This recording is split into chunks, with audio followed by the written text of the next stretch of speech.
Welcome to No Silver Spoons, the podcast that tells it like it is when it comes to leadership, business, and building something real. Now in its third season, this show is hosted by Sarah Beth Herman, a 5-time CEO who's built 5 personal brands, making over 8 figures while staying for the communities she's served. Why no silver spoons? Because in leadership, no one hands you success on a platter. There's no shortcut, no easy pass, and definitely no silver spoon. It takes grit, intentionality, and showing up as the core version of you.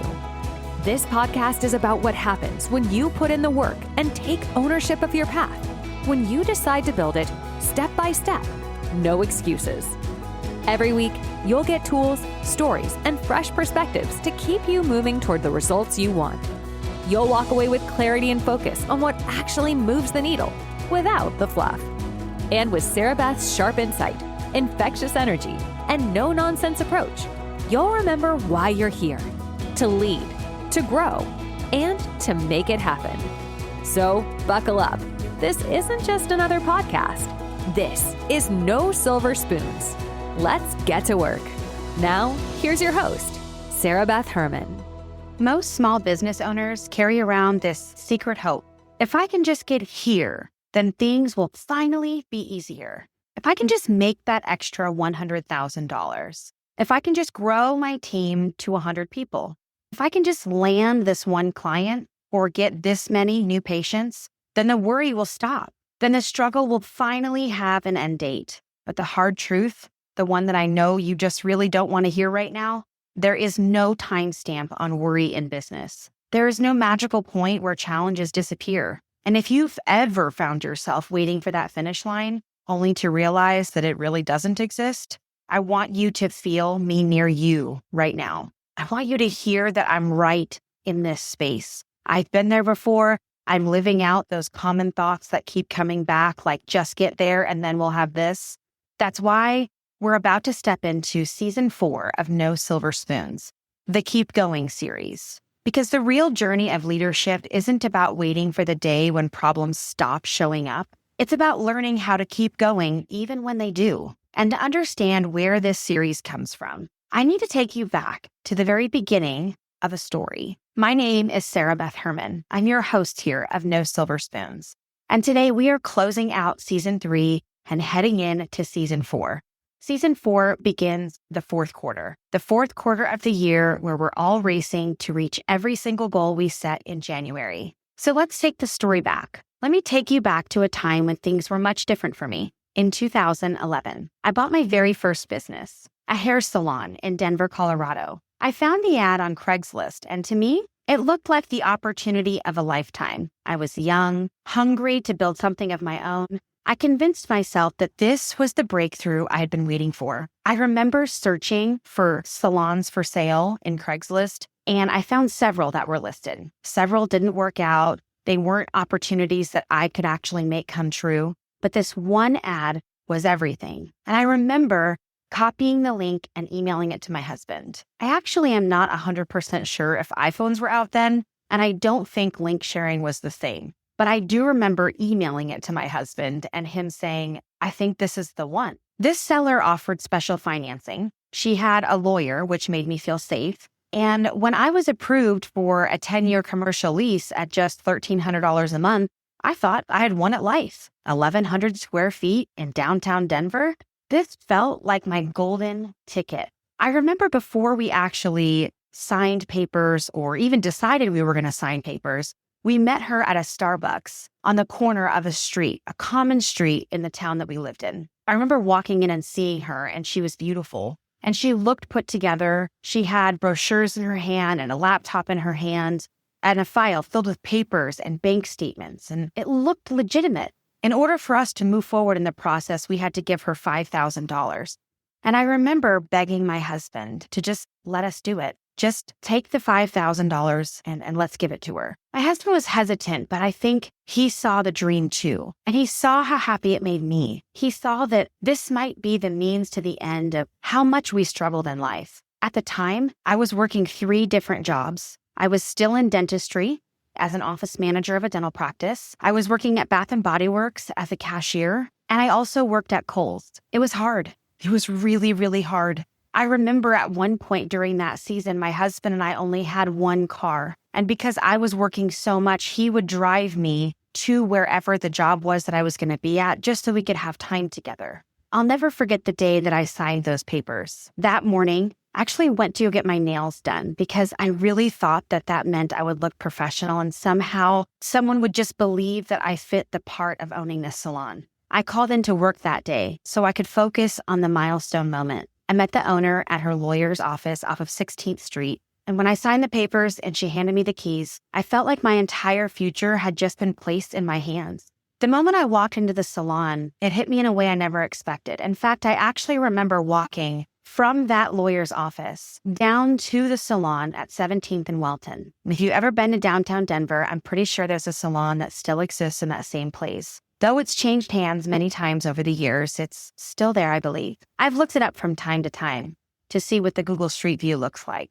I remember it was a cool day. The wind was kind of blowing in my hair. It felt like everything was just coming together. I remember opening the front door and seeing the staff sitting there. And I didn't really know what I was going to say. And I don't know if I even expected her to come with me and do a soft handoff, but that never happened. I walked in and they were crying. And I said, "Hi, I'm Sarah Beth Herman. I am the new owner of the salon." Apparently, the owner had left them letters saying the business had been sold. In my naivety, I thought the best way forward was to be everyone's best friend. I thought if I could just make them like me, everything would work out. But I soon learned that leadership isn't about being liked. And that was a lesson I had to learn in the hardest way possible. And isn't that how so many of us start out? We step into business thinking enthusiasm will be enough.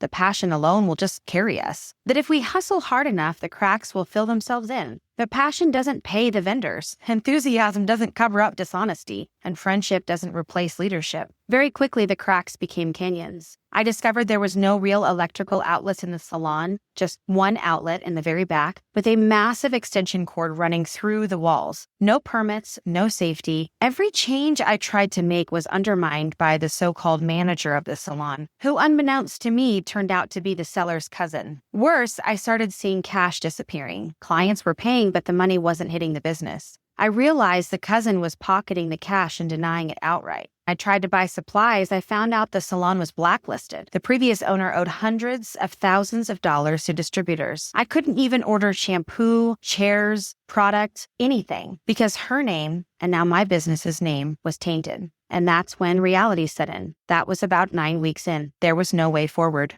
The business was a sinking ship. And no matter how hard I tried to bail out water, it was already too late. And this is where I think so many business owners find themselves. You sign up with hope in your heart, you throw in your savings, and you don't know what you don't know. And according to the U.S. Bureau of Labor Statistics, about 20% of small businesses fail in their first year, and nearly 50% don't make it past 5 years. Cash flow mismanagement is cited as the #1 reason for business failure. And in that salon, I became one of those statistics. I wasn't alone, but I felt completely alone. I remember going there late at night and just not knowing how I was going to find a way forward. I ended up closing those doors. The previous owner had vanished to Switzerland with $80,000 I had given her. I was left bankrupt, devastated, and humiliated. Did you know that I celebrated buying that salon? We had a grand reopening. My family, my friends, my old boss even brought gifts. We catered the event. We had special promotions for clients. I met everybody in downtown Denver. Everyone believed we made it. I believed that we had made it.